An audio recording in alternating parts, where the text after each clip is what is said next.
22nd, 9:57. I'm just going to listen to something that I just turned on. When I started preaching present truth,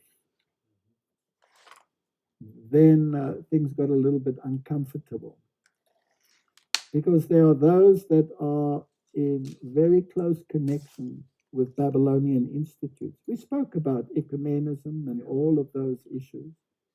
And it was very uncomfortable for some if I would say who Babylon was.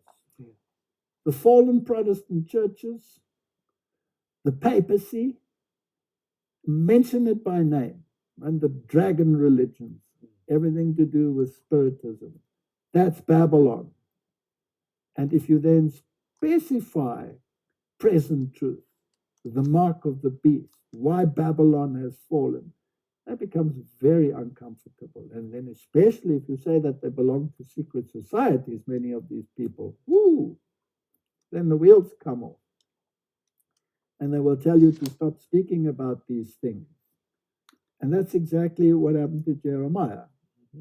Present truth wasn't popular, right? Troubler of Israel. You're a troubler of Israel. And especially when I started speaking about Bible translation. And then you were banned, and then you were unbanned, and then you were in on the carpet. And I dealt with the top echelon. I mean, division presidents, right? A number of them. Now, most of them that I dealt with when it came to these conflict issues, they were obviously calling me on the carpet to reprimand me. So do you think they were, very brotherly inclined towards me? Yeah, I've been there. Anyway, this is appropriate because I'm reading from Oswald Chambers, and it's the July 22nd entry. This is the will of God, your sanctification. 1 Thessalonians 4:3. The death side. In sanctification, God has to deal with us on the death side as well as on the life side. Sanctification requires our coming to the place of death, but many of us spend so much time there that we become morbid. There is always a tremendous battle before sanctification is realized. Something within us pushing with resentment against the demands of Christ.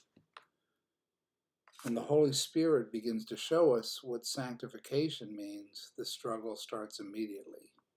Jesus said, "If anyone comes to me and does not hate his own life, he cannot be my disciple." Luke 14:26. In the process of sanctification, the Spirit of God will strip me down until there is nothing left but myself, and that is the place of death. Am I willing to be myself and nothing more? Am I willing to have no friends, no father, no brother, and no self-interest, simply to be ready for death? That is the condition required for sanctification. No wonder Jesus said, "I did not come to bring peace, but a sword." Matthew 10:34. This is where the battle comes and where so many of us falter. We refuse to be identified with the death of Jesus Christ on this point. We say, "But this is so strict. Surely he does not require that of me." Our Lord is strict, and he does require that of us. Am I willing to reduce myself down to simply me? Am I determined enough to strip myself of all that my friends think of me and all that I think of myself? Am I willing and determined to hand over my simple, naked self to God? Once I am, he will immediately sanctify me completely, and my life will be free from being determined and persistent toward anything except God. See 1 Thessalonians 5:23-24. When I pray, "Lord, show me what sanctification means for me," he will show me. It means being made one with Jesus, Sanctification is not something Jesus puts in me, it is himself in me. See 1 Corinthians 1:30. Well, that's where I'm at these days. Things are very strange in my life because I'm living in an all, I call it reality. It's what Tolstoy said. Here's a Tolstoy quote. Like all madmen, I thought everyone was mad except myself. Tolstoy had a complete change in life, just like I've had in later life, which is that all the things that made sense to me and that I was living for and thinking myself related to, I no longer have a relationship to. I've been looking back at the history of psychedelic music and drugs and seeing stuff that's unbelievable in terms of what was going on in reality behind the scenes that I had no idea of listening to the music, where the sources, if you want to call it inspiration, but the dark, the occult, the deeply blasphemous and unholy houses of the unholy. I just picked up a biography from the library of LedZeppelin, and they're describing just how sordid and depraved the drummer was vicious, angry, alcoholic. They were raping women. I mean, the road manager, some guy, I can't recall what his name is, Peter Grant, was the mafia type enforcer that was managing the band, because in those days, you had to take the law into your own hands.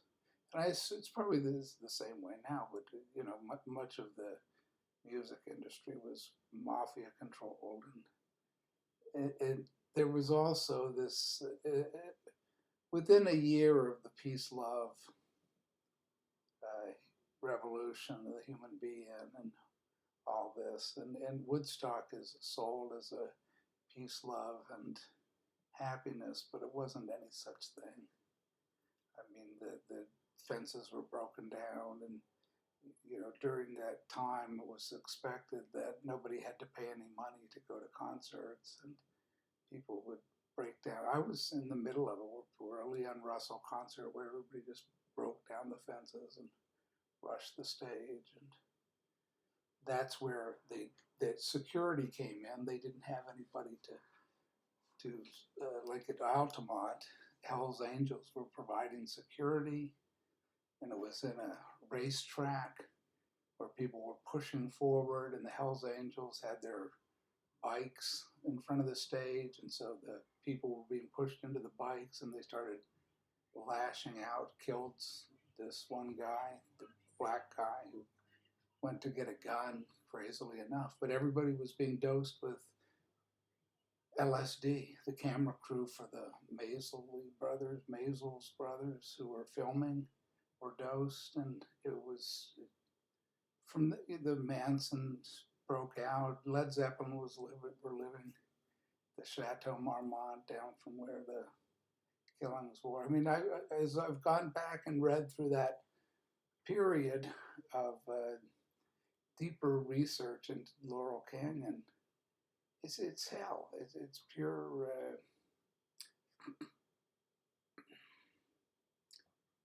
Like Walter Veith, who I was just listening to, Freemasons and cultism and black Satanism through Church of Satan and Anton LaVey and Kenneth Anger and Lucifer Rising and the Manson Killers, Bobby Beausoleil, and the elevation and idolization of Jim Morrison stuff is all about the killer awoke before dawn. He put his boots on, walked on down the hall.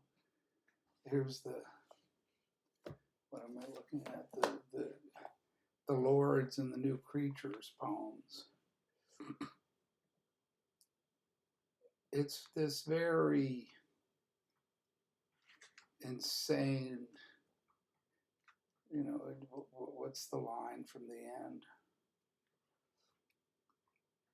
All the children are insane, lost in a Roman wilderness of pain. All the children are insane, waiting for the summer rain. It's about famine and drought and what we see going on. And he mentions Caligula, the Caligula-esque quality of what the scene was going on with groupies and, in the Zappa's album, The Mud Shark.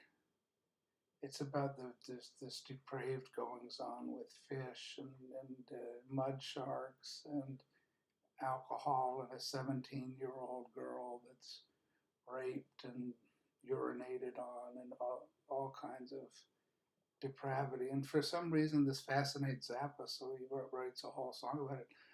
I liked the music. I had no idea what he was talking about, the mud shark.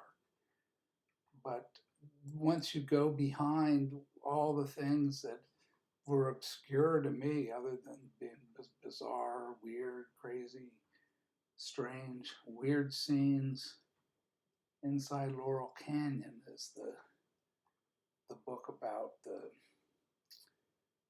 people, the musicians in 1965 who showed up in that strip of Laurel Canyon, the Zappa and the Mamas and the Papas and Crosby, Stills, Nash and Young, and who were going through Zappa's residence in the Tom Mix ranch that he was renting, were Captain Beefheart and Alice Cooper and schizophrenics like Wildman, Larry Fisher and Mick Jagger and Marianne Faithfull. Marianne Faithfull was in Lucifer Rising, the Kenneth Anger film, and one of his films has bikers in it. I forget. I saw him when I was in art school. That's what was happening in 1972 in Richmond in art school. It was all of the Vietnam War chaos. The Kent State shootings were happening after that, where students protesting the bombing, the carpet bombing of Laos and Cambodia by Nixon. So the National Guard shoots unarmed students at Kent State, and that launches the whole soldiers and Nixon's coming. We're finally on our own. Summer I hear the drumming. 4 dead in Ohio. Kent State. So here we are again, except we're collapsing in civil war, while at the same time Russia is signing bilateral, multilateral access accords with Iran and Syria, oil deals with Iran, China, North Korea, the nuclear power, Asia, Turkey even. And it's a fiasco because of Saudi Arabia coming right on the heels of Biden fumbling in inimitable fashion and is getting nothing out of the Saudi trip except to be seen as a walking vegetable. And then Putin arrives and they sign their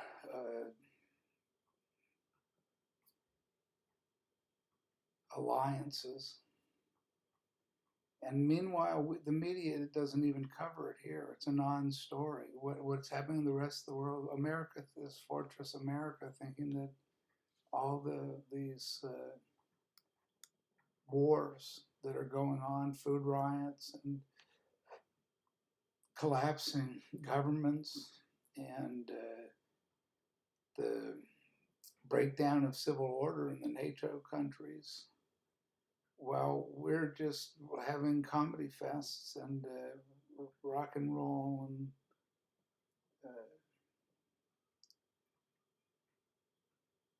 going on as if we're not in the middle of the final act of civilization, which is World War III. I don't know that I'm not preoccupied with it, but it's astounding to me that trivial conversations are going on. That's all that's going on. It's as if because I'm in a rural area, and there's a lot of, it's not highly educated university people, but if you go to where the highly educated university people are, they're talking about power, political power, which party is going to get back in office or fight for this, or the Christian right, or want to take back government, and the socialist left. They aren't socialists at all. I mean, it's just absolute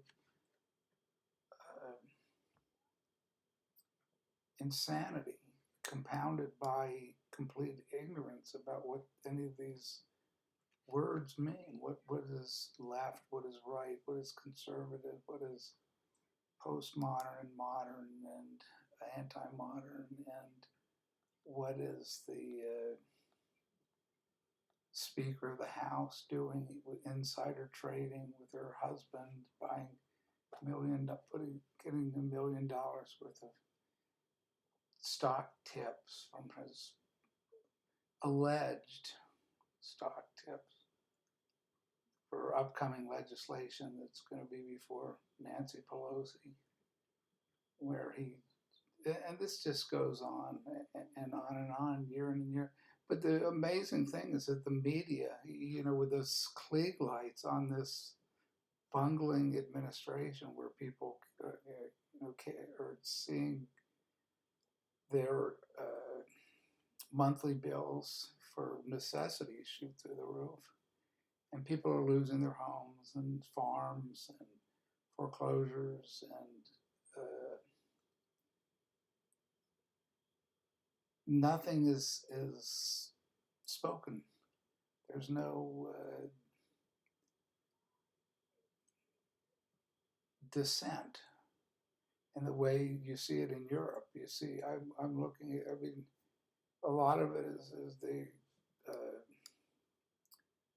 protests over inflation, because they have unions there. So you have unions halting work in Belgium and Netherlands, or the farmers are out, and mass support for the farmers, because it's after Ukraine, the biggest food exporter. So that's what you had in Sri Lanka, is a revolution where they burned down the presidential palace and took the capital, and because the government told them to stop producing food the year before. Now you have the same thing going on in the Netherlands. So what's going to happen a year from now with the food supply cut in half? Why isn't this a burning debate rather than, I don't know.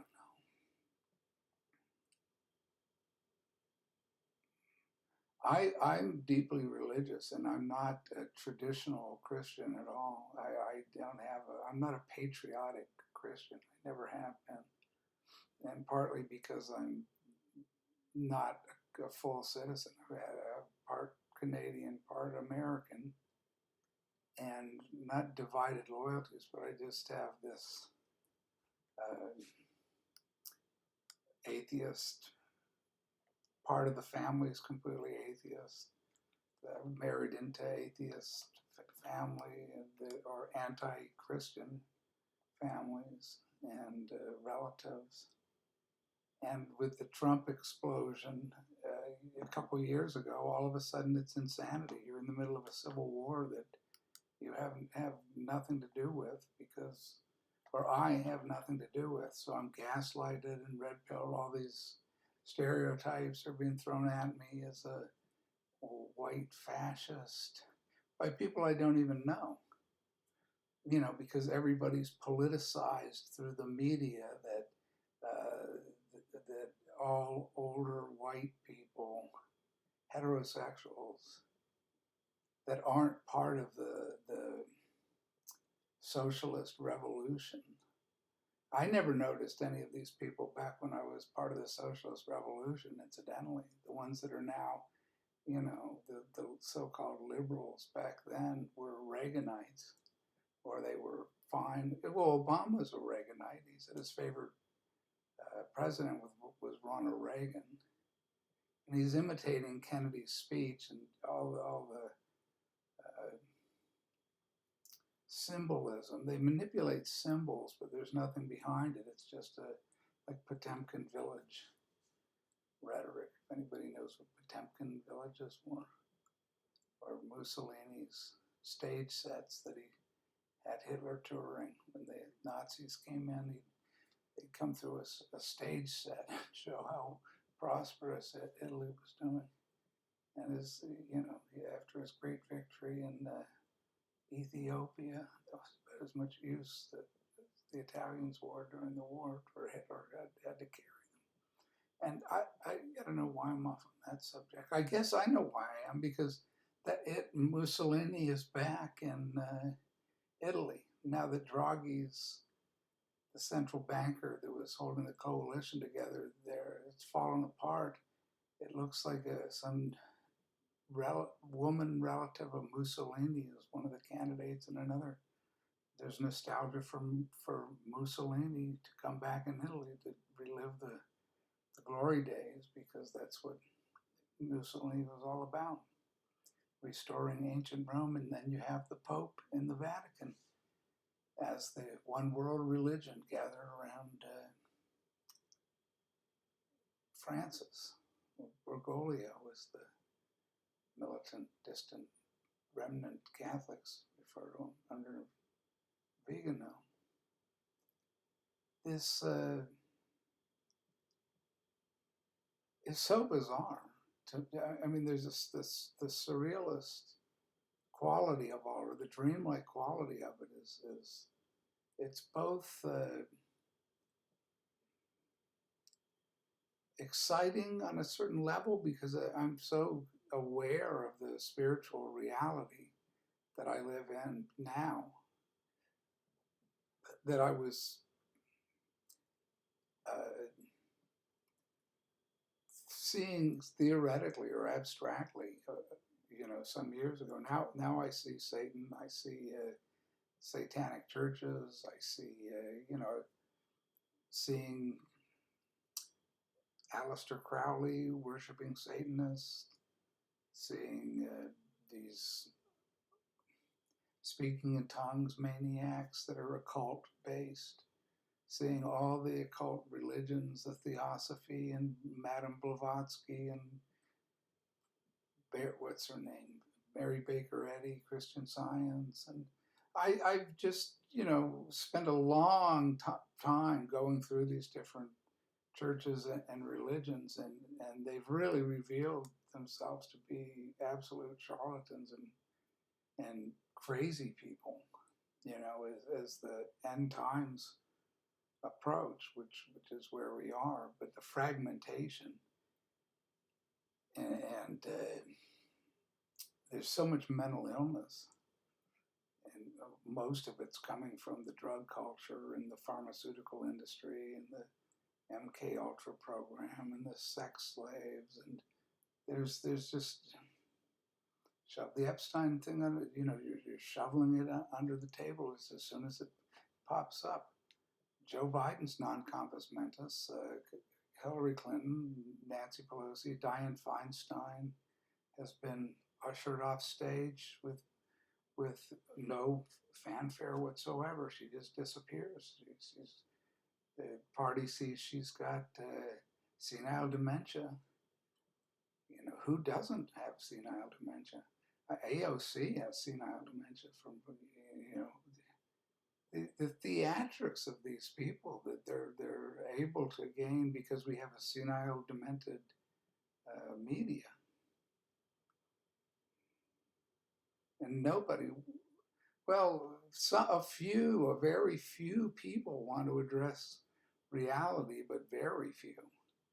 Most people, they're doubling down and tripling down and quadrupling down on this madness, and I've come out of it, and I'm looking at this madhouse from a kind of, it's not exactly detachment, because I'm